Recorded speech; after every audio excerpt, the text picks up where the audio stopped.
Okay, let us compose our mind, develop the saddha, virya. Then mindfully we shall commence the salutation to the Buddha, Dhamma, and the Sangha. Arahang Sama Sambuddho Bhagava Buddhang Bhagavantang Abhivadimi Swakato Bhagavata Dhammo Dhammang Namasami Supatipanno Bhagavato Sāvaka Sangho Sanghang Namami. Okay, we also pay respect to all the Buddha and the great being of the Mahayana tradition. Namo Virochana Buddha. Namo Virochana Buddha. Namo Virochana Buddha. 南无本师释迦牟尼佛。南无本师释迦牟尼佛。南无本师释迦牟尼佛。南无观世音菩萨。南无观世音菩萨。南无观世音菩萨。南无阿弥陀佛。南无阿弥陀佛。南无阿弥陀佛。南无弥勒佛。南无弥勒佛。南无弥勒佛。南无药师佛。南无药师佛。南无药师佛。南无不贤菩萨。南无不贤菩萨。南无文殊菩萨。南无文殊菩萨。南无文殊菩萨。南无地藏王菩萨。南无地藏王菩萨。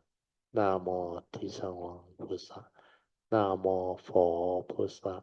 南无佛菩萨。南无佛菩萨。Okay, we pay respect. Buddhang Pujayami. Dhammang Pujayami. Sanghang Pujayami. Okay, now turn to page 14 of the retreat chanting book. So we will chant the evening chanting. Okay.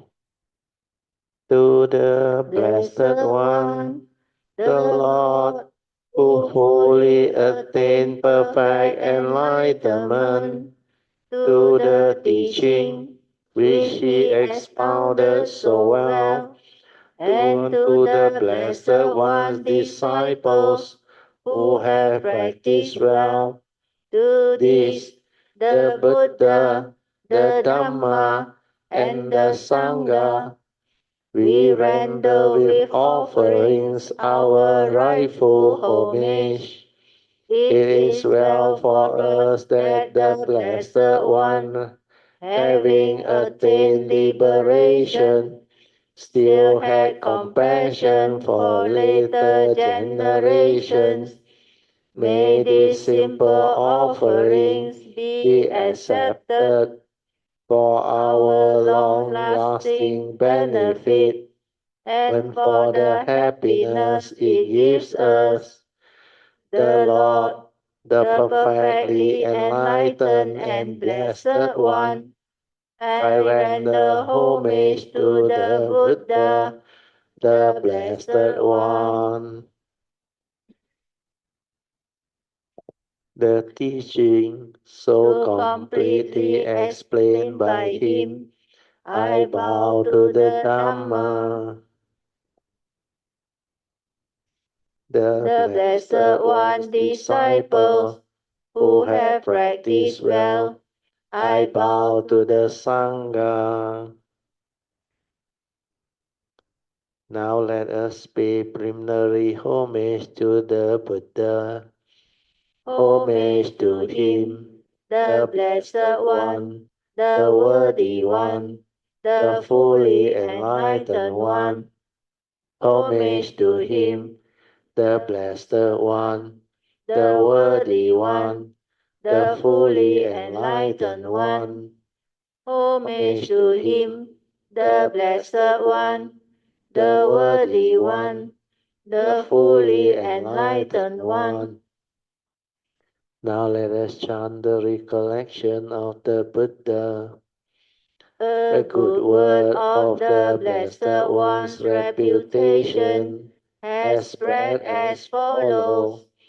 Such indeed is the Blessed One, the Worthy One, the perfectly enlightened One, endowed with wisdom and virtue, the accomplished One, the knower of the world, the incomparable master or guide of those to be trained, teacher of God and man, the enlightened One, the Blessed One. Now let us chant the supreme praise of the Buddha. The Buddha, the truly worthy One, endowed with such excellent qualities, whose being is composed of purity, transcendental wisdom and compassion, who has enlightened the wise, like the sun awakening the lotus. I bow my head to that peaceful chief of conquerors, the Buddha, who is the safe, secure refuge of all beings. As the first object of recollection, I venerate him with bowed head. I am indeed the Buddha's servant. The Buddha is my Lord and guide. The Buddha is sorrow's destroyer, who bestows blessings on me. To the Buddha I dedicate this body and life, and in devotion I will walk the Buddha's path of awakening. For me there is no other refuge. The Buddha is my excellent refuge. By the utterance of this truth, may I grow in the Master's way.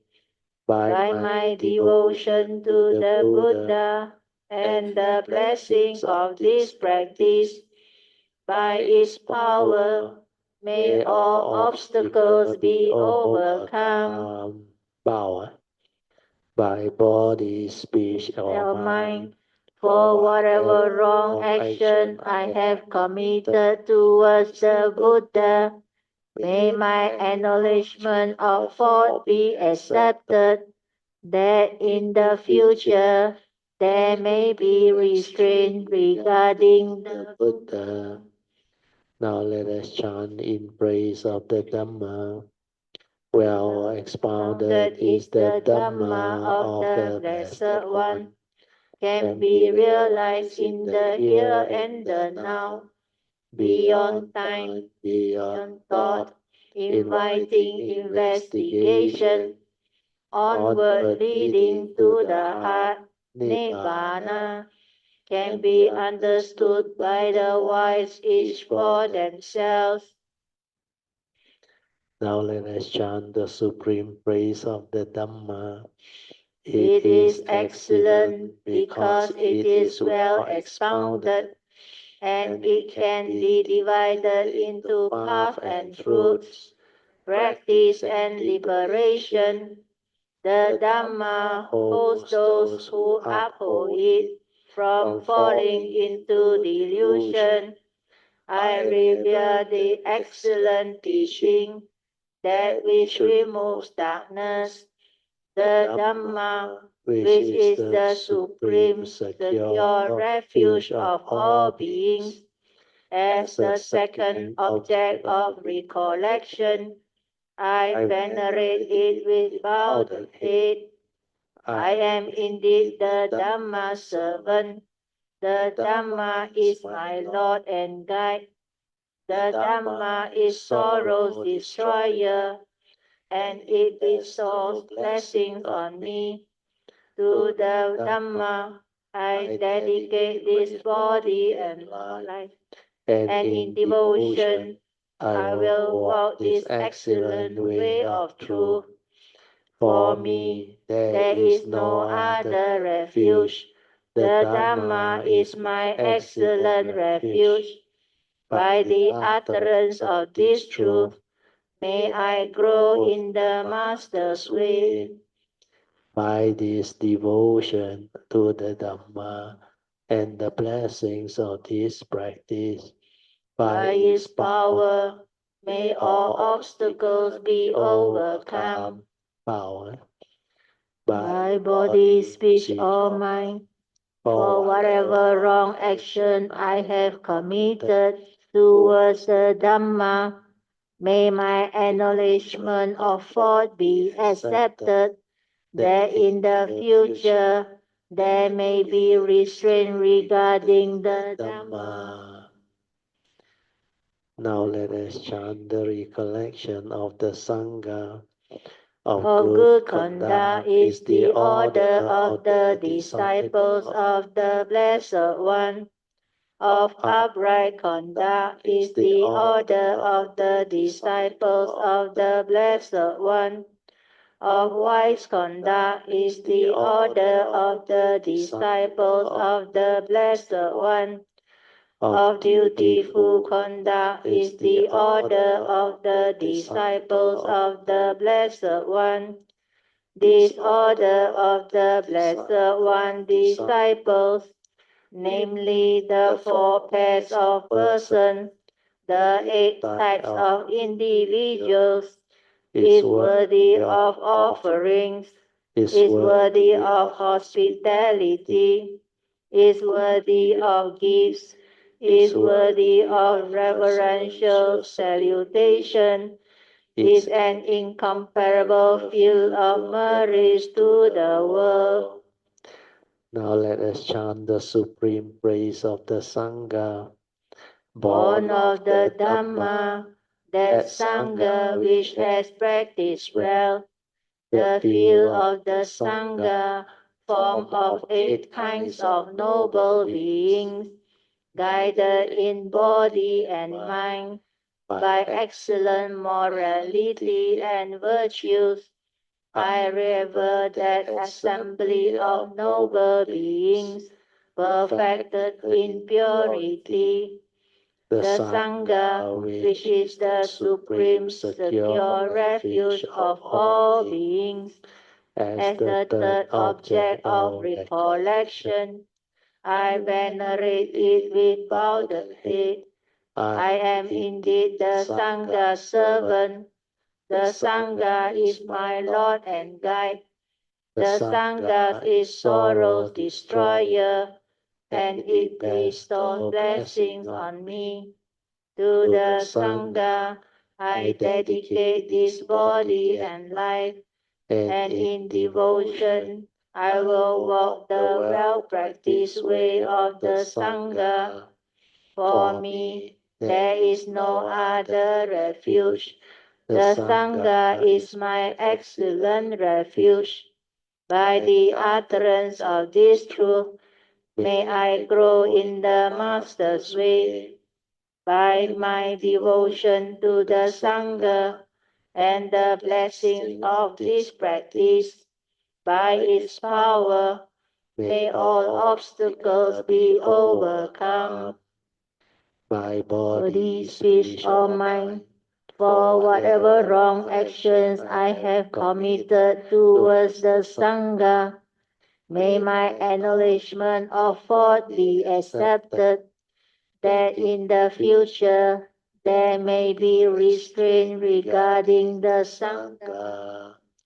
Okay, the closing homage we will chant in Pali.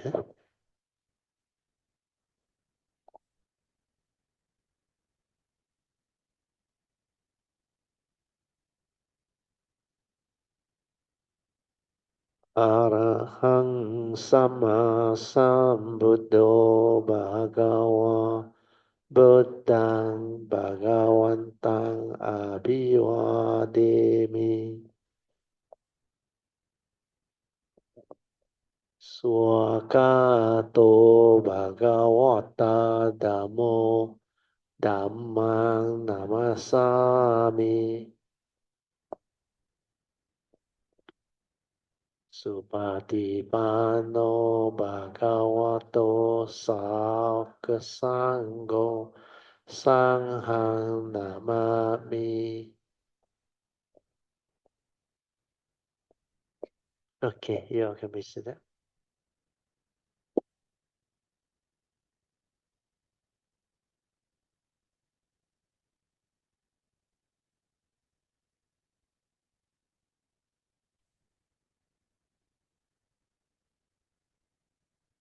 Okay, so we are still early. Huh?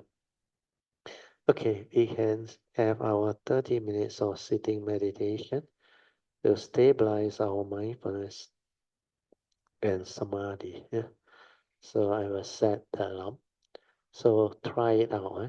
Remember the awareness-based meditation. Try your very best to develop it. You can use like just now what Peng Phi tried. He can use the mind sweeping method. Then radiate metta. Then radiate a radiant smile. Then relax. Follow the four support. The first three is very important. Relax, then maintain awareness. This awareness is your true mind, your true awareness nature within. So when you are with that, technically, I say technically, where the thought should not arise. So if you can do that, you will stabilize it and progress accordingly. Okay, so we are off the light. Let us off the light.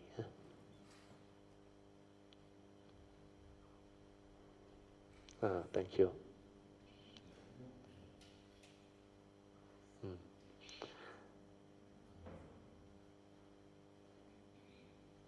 Then those who have not tried the lying down meditation, you want to try, you can.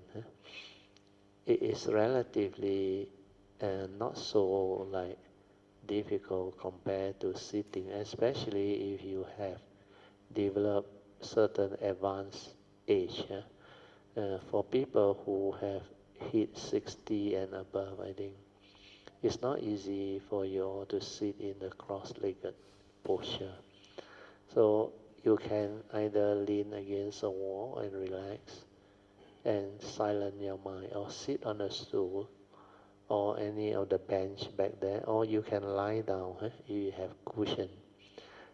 When you lie down to relax, the only difference between sleeping and meditation is when you lie down to relax, don't fall asleep, that's it. Maintain awareness. Then find out like what Peng Phi did. The first time he snore, he picked it up. Means the awareness is there where you determine to be aware. Then the awareness is there. Then when you pick it up, you maintain awareness again. Then later on, unless you are retired, you will fall into the sleep. Or we call it the subconscious or the unconscious. Then later on, when you become aware again after you rest enough, you can maintain awareness again. So initially, don't worry about your snoring or sleeping or what. Just try it out. You will find it more relaxed and more easy to develop the awareness within. Because you don't have to do anything technically, like the Buddha said, relax, maintain awareness, and be with whatever mind state that arises. Any other sense experience that come to you, aware, finish. Then just silent. Thought arise, let it be. Let it be means don't resist, don't fight, don't create any aversion towards it. Understand? Even if it's restless or it still continue to think a lot or what, just relax into it. Accept it. come to term with it means be with it. It's like your good friend, understand? The awareness and that thinking or thought activity as one. So when you don't give it any more energy, when you can accept it, no reaction, no stirring of the mind, then like Krishnamurti say, the very flowering of all those condition arising thought process will bring about the flowering to end it. Then you will see it slow down and finally cease. Then you become very quiet. Then you start to become sensitive. Then you realize a lot of vibration within your body and the mat that you lie on or even the pillow, you start to detect them. And that is good progress. That is good sign. Means mindfulness has developed. You are less towards the thinking already. You are more sensitive on the tactile already. And that is the beginning. Okay? So try it. Today is only the second day. You can do it by the third or fourth day. It's very good. Okay, I will set the alarm now.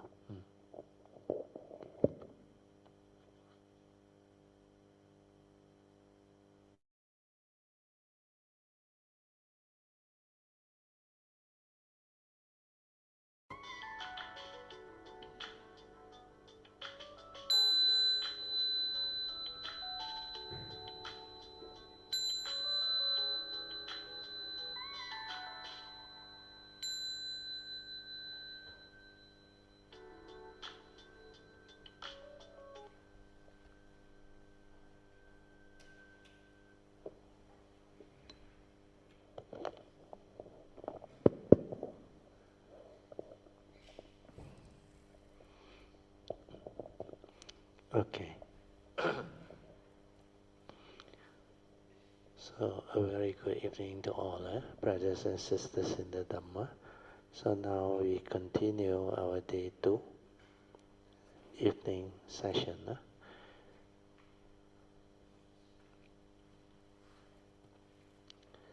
We will continue to share from the Heart Sutta book. Who wants to do it? Good, Manyan. So now the connection, is it okay, the mic? Good.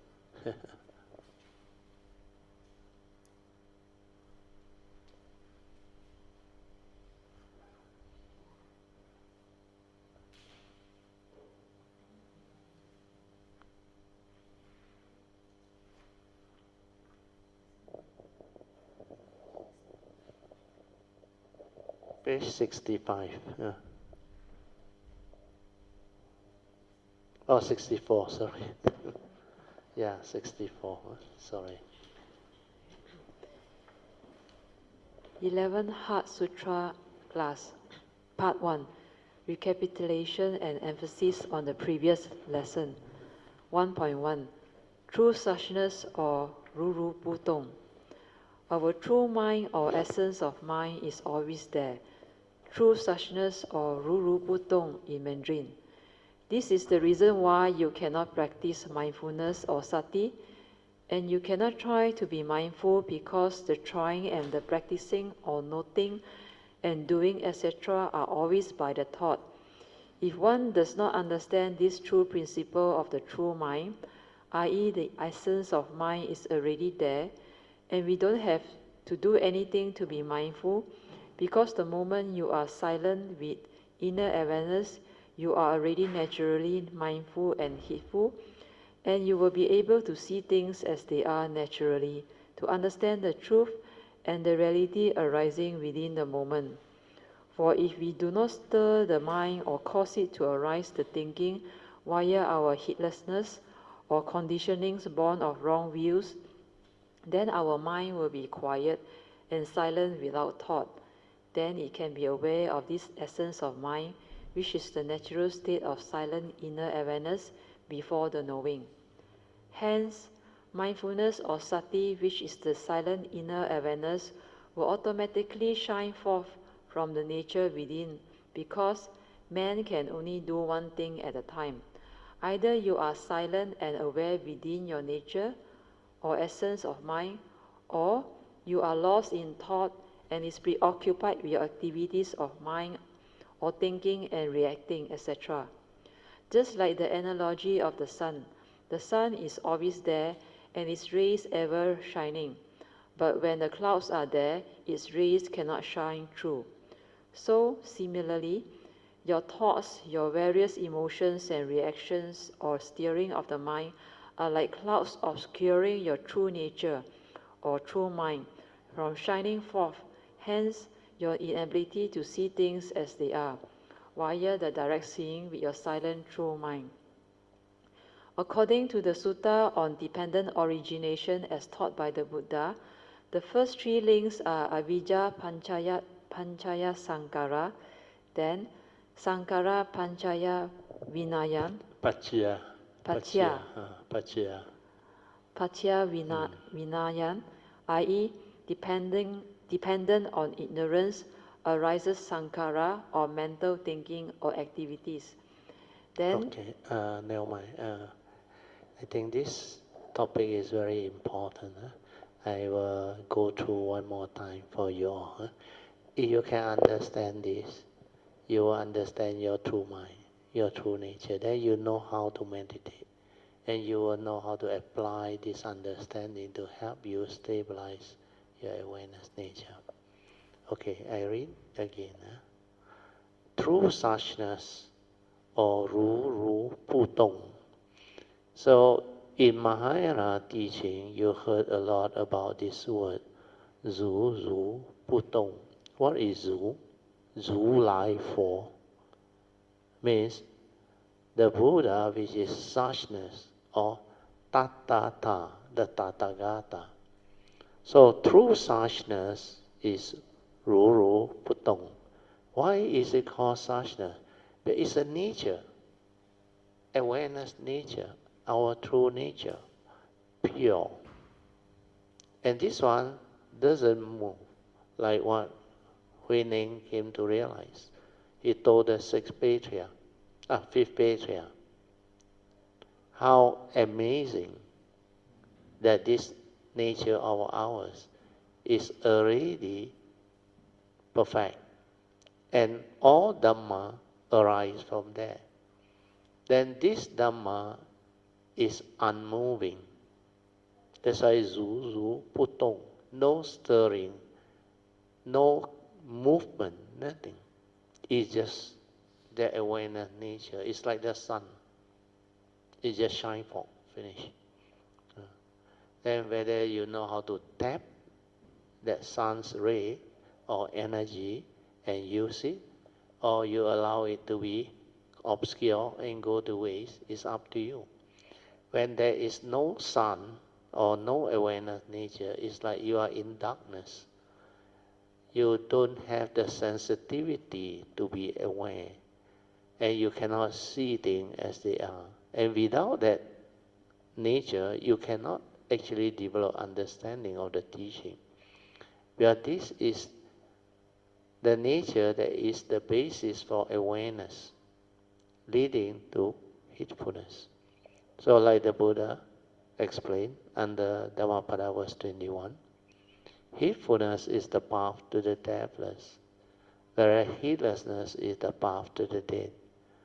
The heedful never die. The heedless are as if dead. So you cannot be aware and you cannot develop it until you become heedful, then you are as if dead. You don't stand a chance to realize the enlightenment. And spiritually, you are as if dead. So after understanding this true nature of ours, which is Zhu Putong, true suchness, our true mind or essence of mind is always there, where that nature is true suchness, Ru Putong in Mandarin. This is the reason why you cannot practice mindfulness or sati. The reason being, the trying and the doing or the practicing, we are noting, doing, etc., are always by the thought. So when thought is active, how can you be aware? We already explained. We already developed the analogy for you to understand. From the four circle formation, the first one to arise is our original nature, the true nature. Then the first thing to move out of it is the pure awareness nature. And this pure awareness nature is inherent in all living being that is been born, karmically conditional. So if it's inherent, means all living being, not only human being. That's why the moment we are born, there is this awareness nature within us already. That is the first to come up from that source. But to return, you need to develop wisdom from this one. Then the wisdom enable the mundane mind to realize itself and cease and return to this pure awareness nature. Then this one, after you have developed the wisdom, then it can cease. Otherwise, it won't cease. But the pure awareness nature is a nature for the arising of the phenomenal world, the mundane mind, the creation, everything that arises within the existential world, the dependent originating world, or we call it the conditioned world of conditioned Dhamma. Whatever arises, there are causes and conditions behind. That's why the Buddha teach the law of dependent origination, paticca samuppada. That is how we function as a human being, how our mind, our citta manifests and function. They follow this link. Without avijja, there is no movement. That's why Po Yen Zhanglao, the abbot of Wu Ping Jing, he is very wise. He said, qi xing dong nian. When you arise, the mundane mind, thought arise, thinking arise, heedlessness arise, unless you have the wisdom, enlightenment. Then the other mind, which is without anything, that is your true mind. 无念就是真心 means the other mind that is without thought before it create the condition arising thinking mind or the mundane mind. That is your true mind, because they meditate, they develop the understanding through coming into contact with that true mind. And they realize it because that mind has a very unique quality. It is unmoving, Zhou Ru Bu Dong. That it is, you can only describe the characteristic of it. It is tranquil, still. Maybe you can say peaceful, but no activity there, nothing, no movement. So all these are the words that the enlightened being or the Sutra try to use word to explain something that is beyond word. Well, that nature is the unconditioned. You cannot talk about it. You have to realize it to understand it. So hopefully with this explanation now I read, you will understand. Our true mind or the essence of mind is always there. Remember that. Because that is the primordial. That is inherently already there. The first to come out since the beginning of time. So that's why if you want to access that nature, you need a vehicle and a tool to come in the form of a karmically conditioned form and mind. That is the vehicle and the tool. And without that, you cannot locate the gateway. You cannot locate that nature. But there is the creation part, the connection back. So all physical things in this universe that doesn't have that connection with the karmic nature, they cannot come to this existential world. They can only arise through the mind process. The form and mind is the first to arise. And when the form and mind arise, energy comes to be. That's why if you come to understand physics, science, what is matter? Matter is trapped energy. You understand?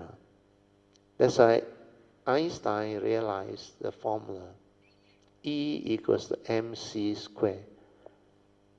E is energy equals to the mass of that matter times c squared. C is the speed of light. And that figure is very huge. That's why it can release a lot of energy. That's how nuclear capability or nuclear bomb can come to be. So this is what scientists has realized.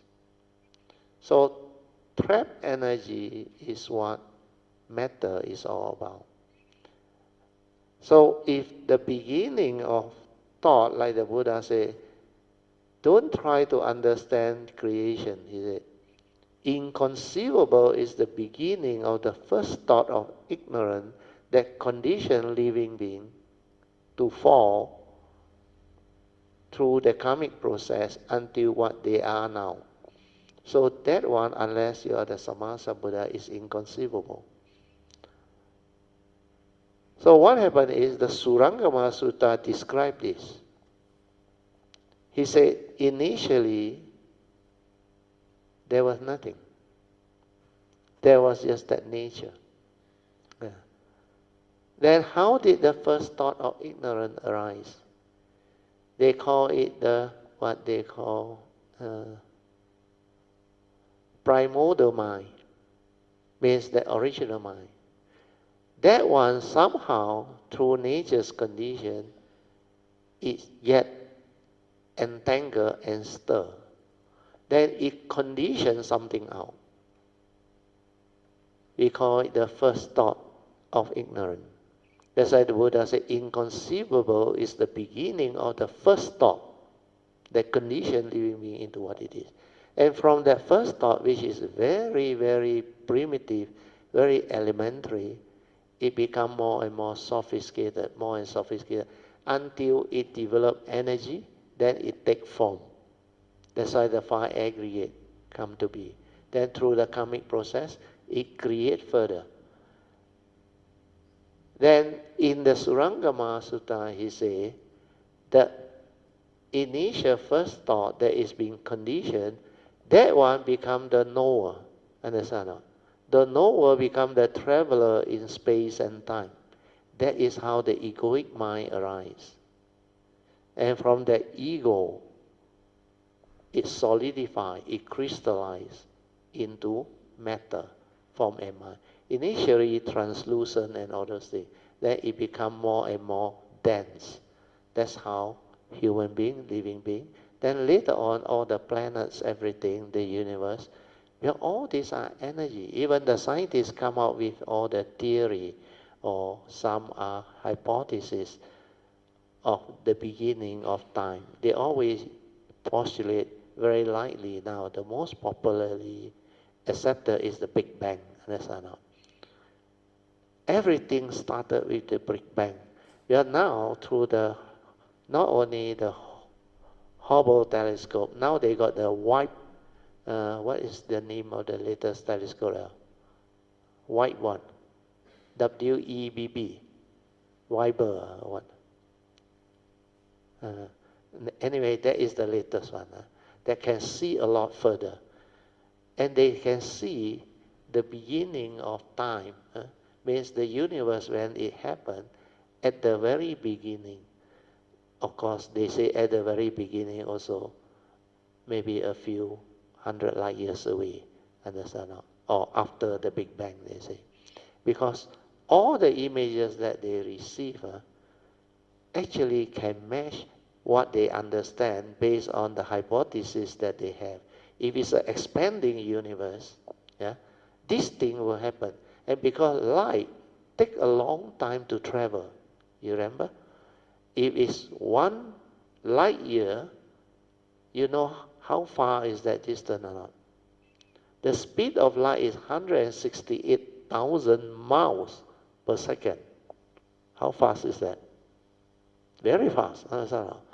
But if that speed of light travel for 1 year, it's only 1 light year, and that is already very far. But the one that they can see, 16.5 billion light years now. That's why they say the universe is still expanding, unending, and very vast. They cannot understand. Yeah. Then there are a lot of very fantastic, what they call data that they receive. They see all this black hole. That's why black hole is no more a hypothesis. It's already proven it exists. That's how galaxies collide.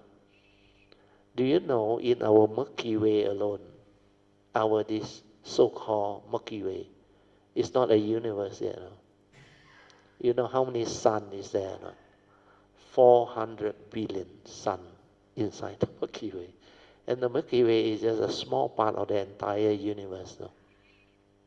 That's why the immensity you cannot understand unless you go into this awareness nature to develop all this understanding. So the Buddha's wisdom, the Mahayana teaching, is not what people can fathom or understand, the extensiveness of its understanding. And during the Buddha's time, 2,600 old years ago, do you know they asked him a question? All these stars up there, what are they? And the Buddha's answer was what? He said the number of stars up there is more than all the sand of the Ganges River. You know the Ganges River, how long or not? And all the sand there, every sand is a star or a potential sun. Then how did he know? Do you understand? So that shows you that the wisdom of the Buddha is not like most what they call religion that come out with their religion. Then when scientists discover something, the religious book break down, cannot stand up to that investigative. That's why Einstein quoted this and he mentioned. He said of all the religion he looked at, the only religion that can stand up to the progress of science is Buddhism, what the Buddha has realized. So this is not to glorify Buddhism, but to explain to you why that nature is very unique and very special. Understand? And what the Buddha is trying to teach us, this awareness-based meditation or sati, is to lead you back to that, to understand that. And you all still don't really fathom or understand how unique that teaching is, how immense the understanding of that teaching is. So don't think that it's just awareness-based meditation or sati. This is the one that link you back, understand, to the source, to comprehend all this, the beginning of time, the beginning of creation. Okay? So now I read on. Our true mind, or the essence of mind, is always there. True suchness, or Ru Putong in Mandarin. This is the reason why you cannot practice mindfulness or sati or awareness. You cannot try to be mindful because the trying and the practicing or noting and doing, etc., is always by the thought. And what is thought? The product from that nature, understand? Because it arises through causes and conditions and manifests into the existential world. So when there is thought, you are already not the awareness nature already. Do you understand? That's why thought-based meditation cannot realize a state that is beyond thought. The one that is beyond thought is the awareness nature. So if you understand this, then if one does not understand this true principle of the true mind, that is the essence of mind is already there, And we don't have to do anything to be mindful, because the moment you are silent and without thought, with the inner awareness, you are already naturally aware, mindful, and heedful. And you will be able to see things as they are naturally. Because that one is capable of direct seeing. That one, no thought, no concept. It sees things as it is, no word on. Yeah. So seeing things as they are naturally, to understand the truth and the reality arising within the moment. That's why if you are not completely aware, silent, you cannot develop awareness to understand, to comprehend, or to pay attention to. So whenever thought arises, you are lost in thought, preoccupied in your thinking, stirring, emotion. Then how can you pay attention? How can you be aware? Understand that. For if we do not stir the mind, means create the manifestation of the thinking, the mundane mind, or cause it to arise the thinking via our heedlessness or conditioning born of wrong view based on our brain, our memory, then our mind will be very quiet and still, or silent without thought, because that is your nature. Then it can be aware of this essence of mind, which is your true mind, which is the natural state of silent inner awareness before the knowing. Hence, mindfulness or sati, which is the silent inner awareness, will automatically shine from there. Because from that nature within, you become aware. Thought does not arise. But the moment thought arises, you are no longer aware. You are already in the creation process. Your sankhara activity has arisen. Your aggregate of mind has arisen. That's why you have perception, you have consciousness, you have mental states, you have views, opinion, conditioning, belief system, and you can develop feeling and emotion. That is what the human being is all about. That is what the living being is all about. The five aggregate of form and mind. So this part, understand it well, and you will progress. So this silent inner awareness will automatically shine forth from the nature within, because man can only do one thing at a time. Either you are silent and aware within with your nature or essence of mind, or you are lost in thought. You have come out and you have developed the heedless thinking. That's why you get yourself entangled and think that that tiny thought that you arise is you. The egoic mind is you. So this is the reason why living beings who don't have this understanding cannot understand the meditation as taught by the Buddha, the awareness base. Because they are looking for enlightenment and they don't know what is enlightenment. And they become gullible. Why? Because they believe what people say. If you meditate, you use this method, this technique, this is vipassana. And you do it, one day you realize you become enlightened. And most people like to keep it that way. Understand? We are popularly accepted and logical. Isn't it? One day you will become enlightened. But that one day he never tell you when. But the Buddha, in the salutation to the Dhamma, he said this Dhamma is sanditiko, can be realized in the here and the now before you die. So no need to wait till after death or one day. Understand? So all these are the understanding. So the moment you are lost in thought, you are preoccupied with all your activity of mind, like thinking, stirring, and reacting to sense experience. Just like the analogy of the sun is always there. So your true nature is always there. And its ray, which is your awareness, is ever shining and radiating. But when the clouds are there, its ray cannot shine through. So similarly, what obscures your true mind from arising or coming out is your mundane mind, understand? And what is your mundane mind? Your thought process, understand? Not? Your emotion, your aggregates of mind.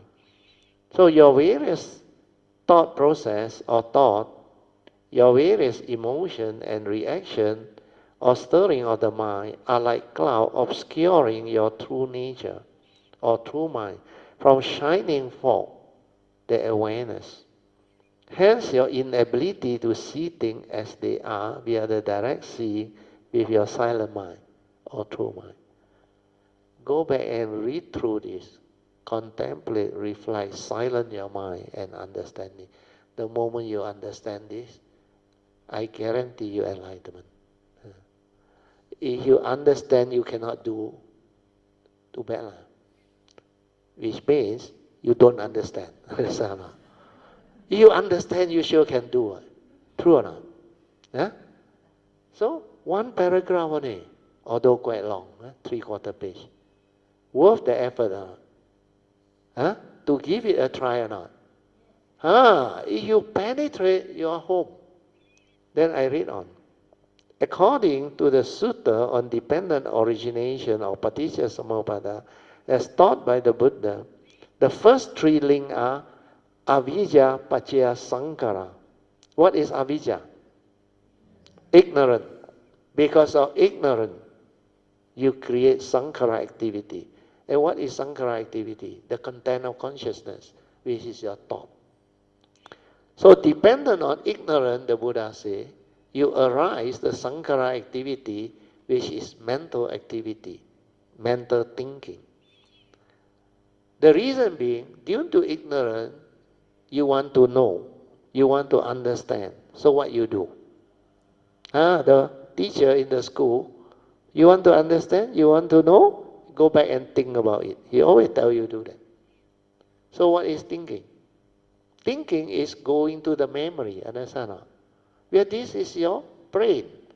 You go to the brain is one of your organs, one of your senses. When you go there and make contact, like the physics experiment, the light bulb lights up. What is that? That is your thought consciousness. And now you become conscious of thinking, the thought consciousness. If it's the eye seeing, the light bulb light up means you become conscious of what you see. We are our human being, we have 6 sense bases. We have an aggregate that the Buddha called vijnana, or consciousness. And this is what your mind can do. It can make you conscious. Conscious of what you see through your eye. Conscious of what you hear through your ear. Conscious of what you smell, taste, tactily feel, and think through your thought or memory or brain. So this is how the Paticca Samuppada evolve and manifest. Dependent on ignorance, not understanding, wanting to know, wanting to understand, you go and think. Thinking is make contact with the brain. You try to retrieve all your memory. For you to perceive, you need memory, isn't it? You need all the knowledge that you accumulated inside there, your experiences. That's why what is memory? Accumulation of experiences, knowledge, conditioning, and whatever that you have experienced, good and bad. And this one is what the brain is all about. And from the brain, you retrieve whatever you have learned or your conditioning, your belief system, your views, your opinion, and all this you manifest through your mundane thinking. You input as content of consciousness. That's how you perceive. You can perceive my voice. You can perceive the Buddha image. You can perceive everything within this room, where there are conditions for the perception to arise. What are the causes and conditions? You need an organ, the eye, that can see. You need the light that can actually give rise to the causes and conditions for the eye to actually create the vision. And you need the mind to also make contact. Then you need the external sense data. So external sense data, sense basis, and the consciousness, these three, when they come to contact, like the physics experiment, it will arise the respective consciousness. It makes you conscious. Conscious of what you see, what you hear, what you smell, what you taste, what you tactily feel and think. And that is how you function as a human being. So when that thought consciousness arises, that is vijnana. That's why in the teaching, the Buddha said, avijja pacaya sankara. Then sankara pacaya vijnana. This is your thought consciousness, the pure consciousness before the content go in. Understand? This is what the Buddha said. In the seeing, there is only the seeing consciousness. No one to see yet. Can follow? Huh? You can follow, very good. Means the pure consciousness, without the content, without the brain, the memory to tell you what this thing is. That's why that is the seeing thing as they are. Because the pure perception without the words. That's why in the seeing, the Buddha says, it's only the seeing consciousness, only the consciousness. Nobody inside there. You understand? There is no one to see. That's why sakkaditi arises when you input the content of consciousness. You think you are a human being. You think you are real, you exist. You think this is what you are. The ego, or what we call the personality. Then from here you act. I see, therefore I am. This is delusion. That's why the Buddha said, if you have mindfulness and awareness, you can be aware of the pure vijnana, the consciousness. Then you can be aware of the moment the content of consciousness going, and how this content comes to be. That's why everyone is different. Because you are born different, with coming inheritance of coming background that are so different. Then you come, the retributive karma, activity karma, affliction karma, actually create the causes and conditions for you to go through that type of life. Then you, how you accumulate your views, opinion, conditioning, and belief system are all karmically related. Of course, if you have the good karma, you know how to cultivate, then you can also connect back and develop the enlightenment and understand all this. Otherwise, you cannot. So this is how you function as a human. Dependent on ignorant avijja, you go to the brain, you create thought consciousness through making contact with the brain. There's a avijja pacaya sankara. Sankara is thinking. Then it manifests that pure consciousness, vijnana. After vijnana arises, you input the content of consciousness.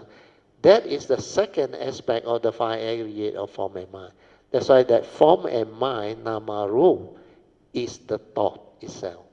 It's not the 3 period of time. It's not rebirth. Consciousness, condition, the what they call the physical body and mind, or the human being is born. So past life, this life, and die, the following life.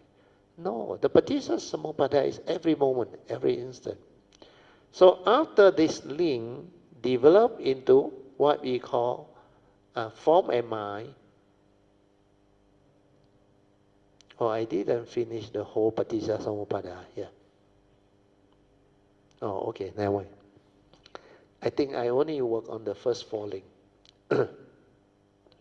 Avijja pacaya sankara, sankara pacaya vijnana, vijnana pacaya nama rupang. That one I think not mentioned here. Never mind, I read through and see.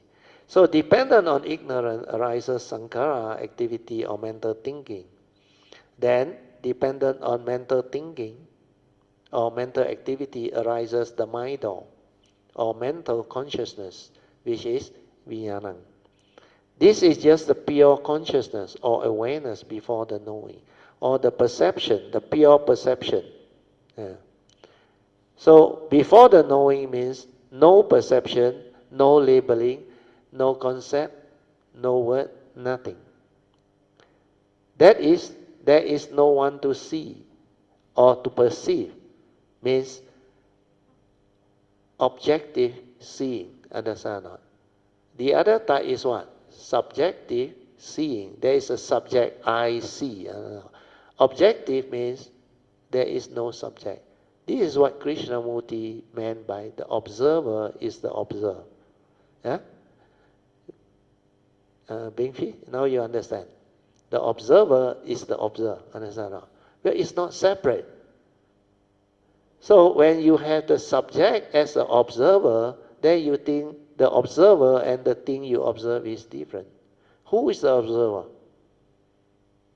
It's the thought, isn't it? What you observe is the content of consciousness, isn't it? That you manifest through your thought, isn't it? How you come to know the world? Through your senses, isn't it? You come to perceive them through your consciousness, isn't it? And what is consciousness? Mental image. How real can it be? Maybe it brings about the condition for me to explain the other one. This morning we were reading through, you must learn how to see form, to see the unreality of form. Then only can you see beyond form. Remember that section we go through? Yeah? None of you remember. Most of you remember. How you develop that? You mean it's very difficult to see form? Very easy, through our consciousness, all these external form you can see that.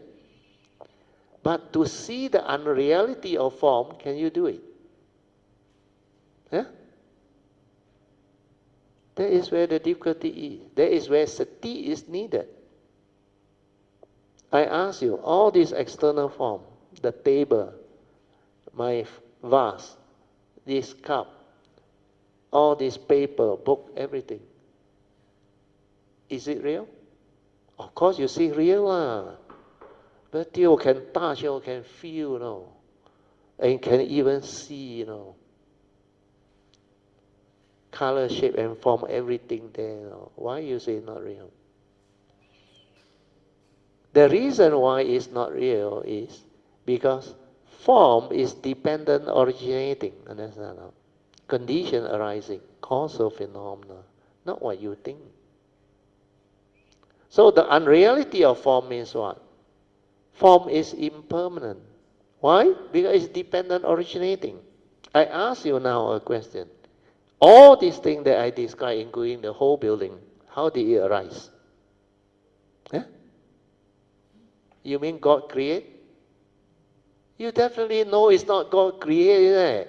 You think the floorboard that you sit on, no donation come in, temple don't do, you can have it. This table, how it come about? You need the raw material, the carpenter, understand or not? Somebody make it, then put it out for sale, then they bought and offer to temple, pop, come already, arise already. You say exist already. You say real, I own, because I paid money for it. Then the Buddha gave a very good analogy, the Bullock cart. You heard of the Bullock cart? He told the monk, what is that? They say Bullock cart. Okay. The monk say, take apart the wheel, the axle, everything. Dismantle all the parts. Then he asked the monk, what do you see? He said, no more Bullock cart. Then the Buddha said, assemble it back. The Bullock cart arise again. This is how the Buddha teach. What do you understand from that? The Bullock cart arise because of the parts, understand or not? You know what are the parts or not? The causes and conditions for it to come together, like our physical body. You need all the causes and conditions for it to arise. That's why it's all dependent origin, all phenomena, everything you come to perceive in this universe is dependent originating, condition, right? And because of that, they are impermanent. They keep on changing, evolving, decaying, die. Then this table, if let's say somebody steal it, or it get damaged, or stolen, or fire, or what, then the condition no more, then it ceases to be. Understand or not? So the block card also same. The parts you take away, it no longer perform a function. You can no longer create a concept out of it. Then there is no word, nothing. But when you assemble them back, it can perform a function and you give it a name or label it, Bullock card, arise already, exists already. So what the Buddha wants you to understand is, all these external form, they are dependent originating, condition arising, causal phenomena, not real, not what you think. So externally is already not what you think, because this one is dependent originating, condition arising. Without causes and condition, nothing happens. Like our retreat. You think by chance, every one of us here, there are causes and conditions for it to arise there. If Padmasuri, they all don't organize, I don't agree, then there is no retreat. Then if you all not happen to have the causes and conditions to be contacted and you want to put your name there, you won't be here. That's not. All this manifestation and happening cannot happen. Now you understand the nature's law. Very powerful. That's why everything is condition arising, affinity, dependent originating. When you have the awareness of nature, you see all this. And all this that I learned is from the awareness of nature. I never learned from science or physics. This one are not taught in school. Your senses, how you function as a human being, the school never teach you. He teach you biology, anatomy, very detailed. But consciousness, they cannot teach. The actual functioning of that thing, they cannot teach. The actual seeing of this thing, they cannot teach. So externally already dependent originating, not so real. Then I ask you the next question. How do you know it's a block card? How do you know it's a table? How do you know all this external form? Through your what? Of course, education is one. Of course, through your your aggregate of mind, which is the one that know all this. Your perception is there. Your perception perceive. And when it perceive, you know physics, it's an inverted image up here. What we see laterally inverted, but the brain know how to make it upright. Understand? Then you like see it exactly. But actually, the physics teacher, they will explain to you. Light travel in such a way, when it crosses your eye, it's laterally inverted. Like you look into a mirror. Whatever is reflected is laterally inverted. But over the aeons and aeons of evolution, our brain has become very smart. He can see, despite the inverted image. So now I ask you another question. Externally already not so real. We are dependent originating. Dependent originating means condition arising phenomena, not a permanent unchanging entity. Then how you come to know? You know it through your consciousness, understand or not? That perceive, which is the aggregates of mind that brings the external form into your consciousness. And this consciousness is just a mental image, understand or not? How real can it be? It's just an image, and you cling onto it, grasp onto it, try to own it, possess it, and quarrel for it. Understand? That's why you cannot see form, the unreality of form, you cannot see beyond form. It will trap you. That's why I say form is unreal. Form is not what you think. That form doesn't know that you call it Bullock, no, understand? It's your memory, your knowledge, your perception that give that word a meaning. So the world is not what you think. They are inanimate. But this Monday mind kepo create a lot of duality, word, terminology, and like create the phenomenal world to entice you to what they call it, what is the other, to lure you, and make it like, wow, existence is beautiful. That's how. Like everything is so interesting, like so enticing, understand, or luring.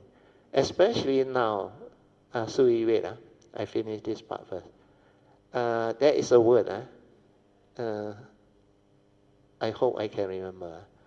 The sensuality in our society or our so-called civilization now. You know, the level of sensuality has gone up so high, because of what? Handphone, AI, technology. You can see whatever you want, distant object all over the world, so you can see. Sometimes I say you don't have to travel, save the money. On your Astro, on your TV program, everything is so clear. You go there, must take photos some more. Oh, very cold. Then sometimes seasick. Sometimes the flight delay and all those things.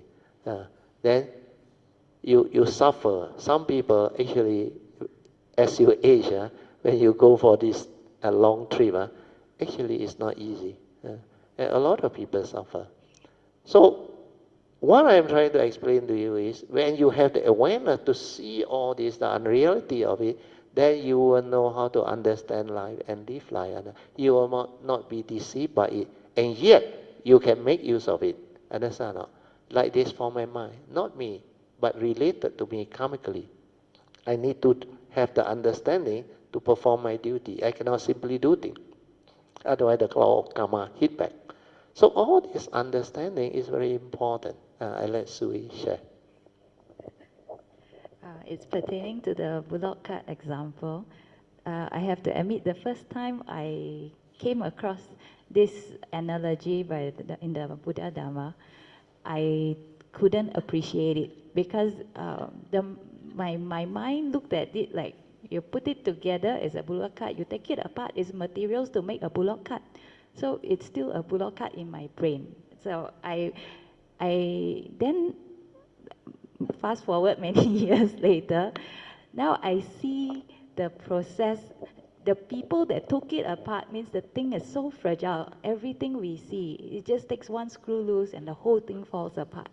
Then the reality goes away. Another thing is the way I saw the world without the sensitivity, like everything is pre-packaged. Apple is available at the supermarket. It doesn't grow on trees. The Bullock card is the resource material provided when you want to because make. everything is already there already.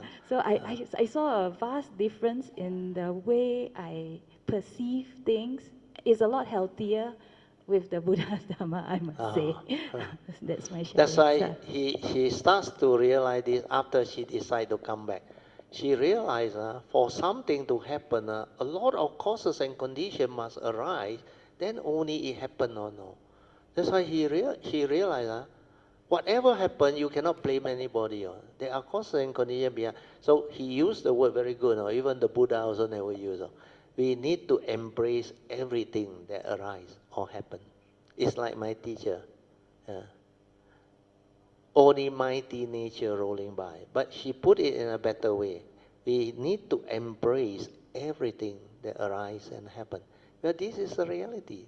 Condition like that, things will be like that. So don't get angry, fearful, and miserable over what happened or what arises. Because these are not a reality. The reality is it happened already, understand? Arise already. Like car accident. You go and blame and scold and argue and get into trouble for what? Do what you have to do, resolve it amicably and finish. Then that person die means die already, understand or not? Like the Buddha said, whatever is of the nature to arise is of the nature to cease. What has arisen has already ceased. This one is towards his own children, son. No amount of sorrow and lamentation can bring back the dead. See, this is wisdom. You cry for what? The reality is, pass away, form and mind no more. Okay? So, all these are good sharing. Then there's one more thing. Just now the blocker analogy. You go to the Zen one. You remember the flax and the wheat? You all heard of it before not? The Zen analogy. Do you know the deep meaning and the real full story? When Hui Ning was with the hunter, he lie low. Then when he came out, the first place he went is Nanhua Temple, where there were monks and the abbot was there. Then the two Samanera, Nordic monk, they saw the flag move. Then one of them said, the flag moved. Then the second Nordic monk tried to be more smart. He said, no, Feng Dong, the wind moved. So these two were arguing. Then you know what Hui Ning did? He decided to come out and state what he understands. He said, your mind move. You can understand her. Huh? How you perceive the wind and the flag? Through your mental perception, isn't it? If your mental perception does not move, how can the flag and the wind move? So what is happening is, Hui Ning, through his poem against Sun Xiu, already know the true mind is not that mind that he's talking about that move. Understand? Yeah, that is the mundane mind. He already realized the nature. But because of his suchness seeing, he can understand their condition, and he wants to teach them to move on to the next level. That's why he said, your mind move. In my note I share, you cannot see form, the unreality of form, because it's dependent originating, and it's just an image through mindfulness and awareness. Then how can you see beyond form? Understand? You must see the unreality, the universal characteristic, the dependent originating nature, not a permanent. Then you can see beyond. Then form has got no power over you. So these two Nordic monks, they can't even see beyond form. They argue about the flag and the wind. Means form has a lot of meaning. So in order to take them further, he said, your mind move. Then you will go and inquire in it, like I mentioned in my note. Form is perceivable, very gross. You can feel it, touch it, see it, hear it, sense it. But when it comes to mind, no solid thing or no, less tangible. No. So that one is even more difficult to see. Without sati, you cannot see. Understand? So if you cannot see form, how can you see mind?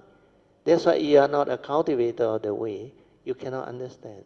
And to see mind, you need the awareness, to be aware of it. Then when you see mind, you must also see like the form, the unreality of mind. That's why the Buddha said the five aggregate of form and mind are empty. Kuan Yin say empty. The Buddha said is anicca dukkha anatta. Understand? Not what you think. Not a permanent, unchanging entity. That's anatta lakkhana sutta. So, when you understand this, then only you can see beyond mind. So that mind has got no power over you. The phenomenal world of consciousness, the mundane mind, has no power over you. So the Zen story from there carry on. When I tell you the second part, which is the real understanding, then you will understand why Hui Ning say your mind move. It seems after Hui Ning passed away, he got a lot of disciples. They were discussing this flag and the wind. And what happened was they were at a retreat, I think. Yeah. Then there was a lady, lay person, but enlightened already, penetrated the Dhamma, can understand Hui Ning's teaching or no. The three hallmarks. Oh, no thought, no mark, and no dwelling. So what happened was, he can read their mind, So every day what they want to eat, the monks, he know and he prepared the dish. So the monk feel funny, How come they know what we like, Every day, Then on the third day or what, they were discussing this, They cannot understand why Hui Ning say, your mind move. Then they were discussing, Then some they understand. Hui Ning already know the nature. 本来无一物嘛，何处惹尘埃? Why he say the mind more? That lady passed by. You know what he say? He just say 3 words. Where got mind? All become enlightened. No? Yeah. Because the mundane is unreal, understand? No? Where got mind? 本来无一物，何处惹尘埃? All your perception is not direct seeing, it's mundane seeing. That's why they awaken straight away. And this is the real Dhamma that you can penetrate and understand. Can follow? Okay?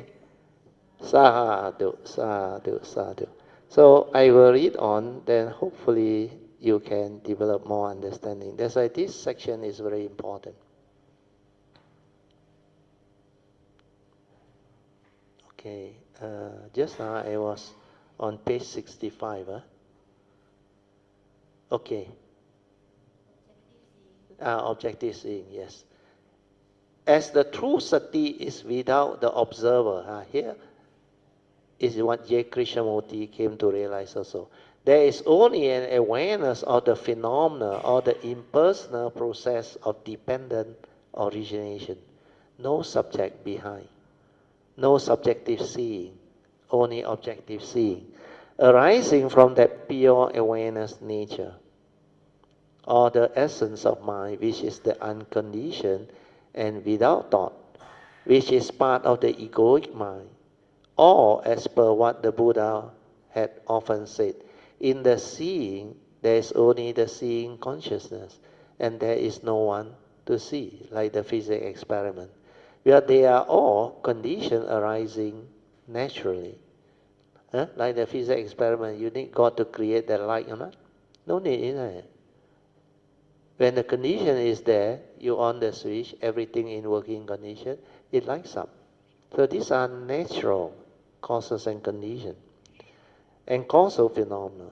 So this is the true understanding of anatta within the dependent origination teaching, born of right view. Hence, no more self-delusion, sakkaya ditthi. Hopefully you can understand. Go back and really read through, reflect, contemplate, and stabilize this understanding. Then when you meditate with this understanding, you awaken very fast. No more doubt. And you become very different. Sui, you want to say something? I would like to request you to share with regards to avijja paccaya sankhara, the difference between heedless thinking and healthy contemplation. Okay. Thanks. Sadhu, let's rejoice. You see, if it's heedless thinking means what? You don't have Dhamma, don't have Yoniso Manasikara, you are not enlightened yet. That's why you become heedless. And what is heedless thinking? You think without understanding, understand?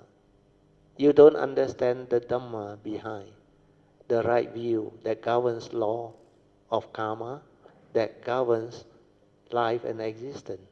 So because of that, heedless thinking is following the first feeling.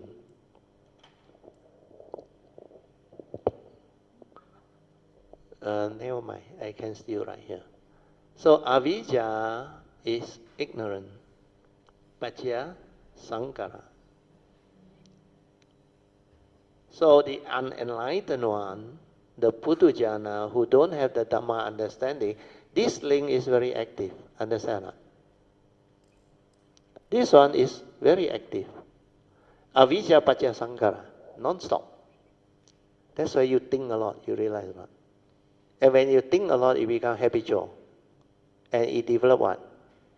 Heedless thinking, understand? It becomes habitual, understand? When you develop contemplation, you are not using avijja. Do you understand? You have an open mind, understand? Then you have a creative mind. You know what is a creative mind?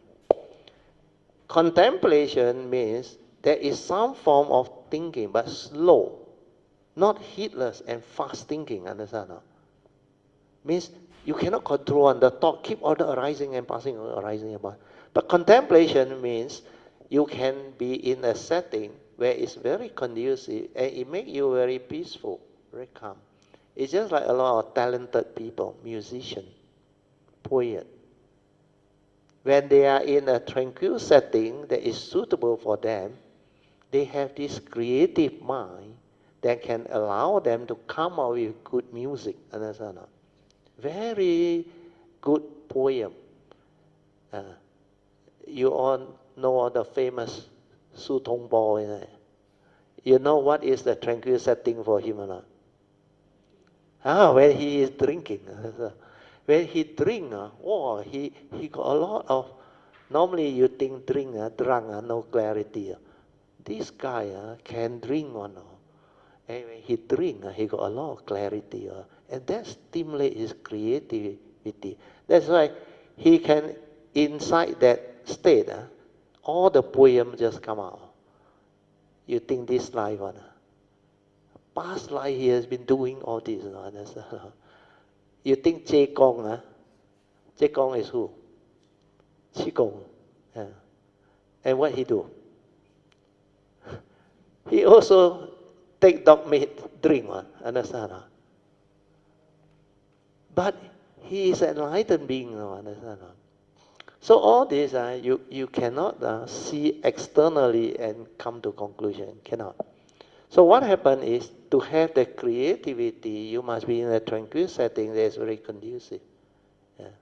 So like the 3 types of peace. You remember the Buddha teach the 3 types of peace. What is the first type of peace? Yeah?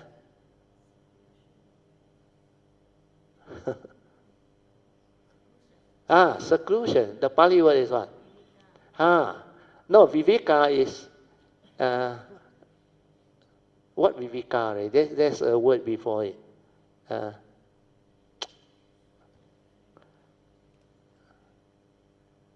Chitta viveka is the second one. The mind in seclusion. The first one is kaya viveka. Means when you renounce as a monk, you have kaya viveka. Then the last one is upadi viveka.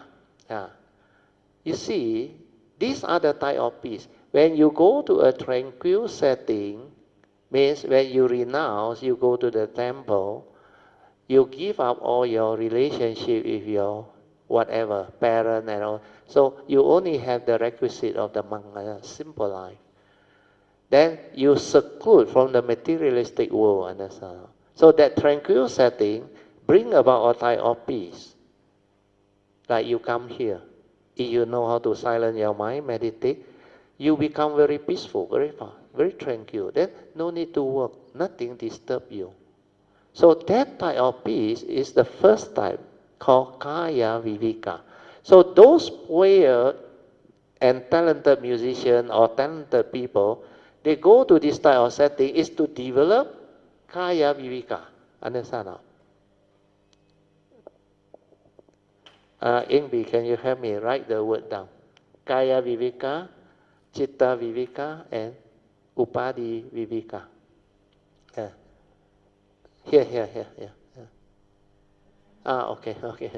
Okay, the camera is there. So when you are in that tranquil setting, means you are not heedlessly lost in thought. You are not thinking. Then you have clarity, creativity. You can contemplate. You can reflect. And how do you contemplate?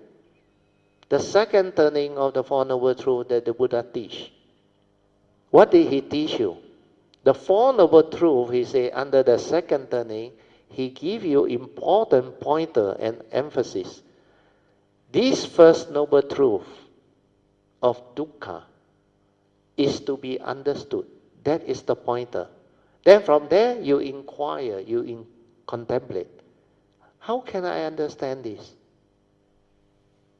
That is the inquiry. Then why did the Buddha say birth is suffering? Old age, sickness, and death is suffering. Separation is suffering. And this is contemplation, understand? So when you are in that creative state, you got kaya viveka. This is the first level of peace. Means kaya is physical. This is seclusion, physical seclusion. Means you go away from all the noisy people, the city, the chattering and all those things. You go to a quiet place, a tranquil setting. So kaya viveka is how you develop the initial peace.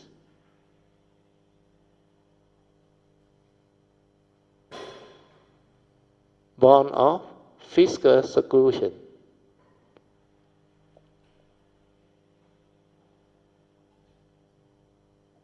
Born of physical seclusion. Oh, sorry, got a C. Yeah?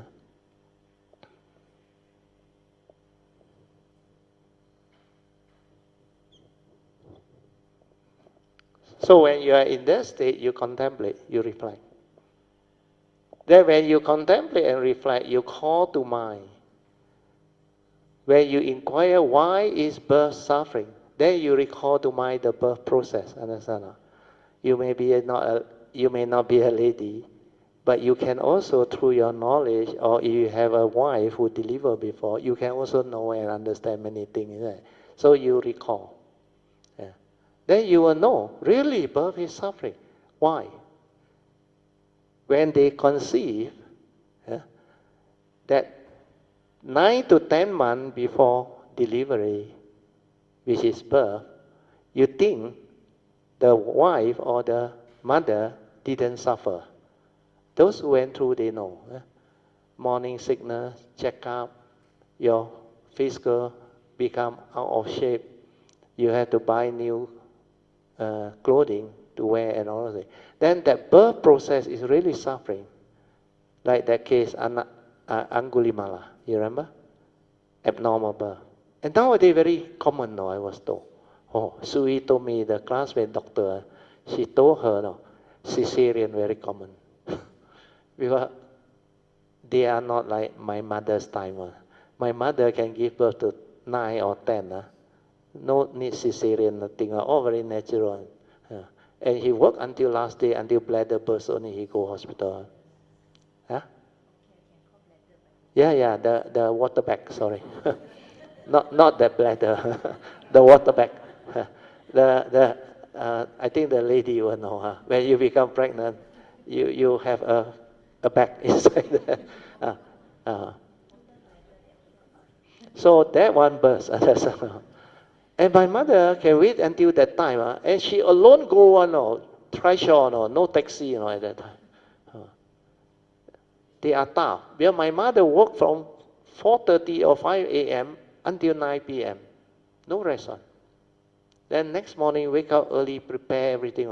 He cook, he wash, he prepare. Last time, no gas on. Firework, all he buy. So these are the type of generation of mother that can deliver many on. Now, 小家, you know what is 小家? Very 小姐 one. Cannot. So what happened is, when you reflect, you contemplate, then through your recollection of the process that lead to birth, you realize there is a lot of suffering. Then when birth happened, what happened? If it's a normal birth, you happy, understand? You look forward to what? Become papa. The grandparent look forward to the grandchildren. Then new moon, full moon, understand? Then after that, buy gift, whole party, celebration. But what happens if the birth is not normal? And the doctor come and tell you, you must make a choice. You want me to save the mother or the child? Dilemma. And the process is not easy. Then with birth come what? Old age, sickness and death. Understand? And these are not suffering. It's definitely suffering. So when you contemplate and reflect, that's how the answer comes. Then sickness, old age, injury, I add in injury and death. It's also suffering. There's separation. You contemplate, all the answers come out. Okay? So this one is the original link lead to heedless thinking. Yeah? Without wisdom is heedless thinking.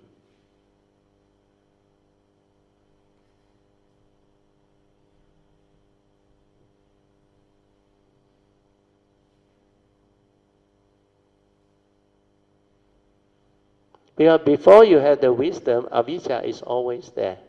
Understand? No? But then, even if you have avijja, you have this tranquil setting, you can develop the second turning wisdom of Chintamaya Panya. Understand? That's how contemplation works. Understand? So you contemplate when you are here. And you know what is Chitta Viveka? Mental seclusion.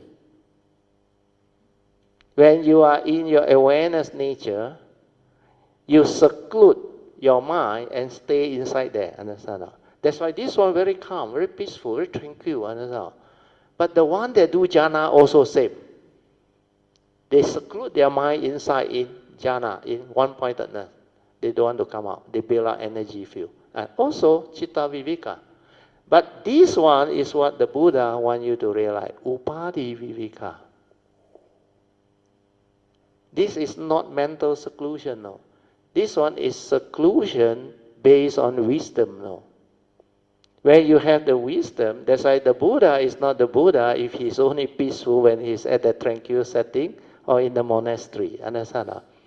Or when he is confronted with good, wholesome people and conditions. Upadi Viveka means seclusion born of wisdom. This one means suchness seeing. You have developed the wisdom connected to it, and you can have this type of seclusion born of wisdom. Means you can see them, perceive them, understand them, use them, live within the existential world, but you don't suffer. Understand? This is the third phase of Dhamma. Pariyati, Patipati, and Pativeda. This is Pativeda phase. Understand? And this type of peace, nobody can take away from you. Understand? You're born of wisdom connected to your nature. So the Buddha taught all this. And it's very beautiful, very meaningful. Okay, rejoice. Huh? Sadhu, sadhu, sadhu. Okay, what's the time now? We still have time.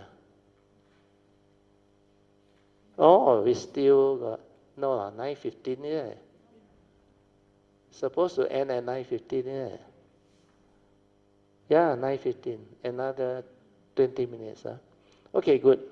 So I finished this part. Huh?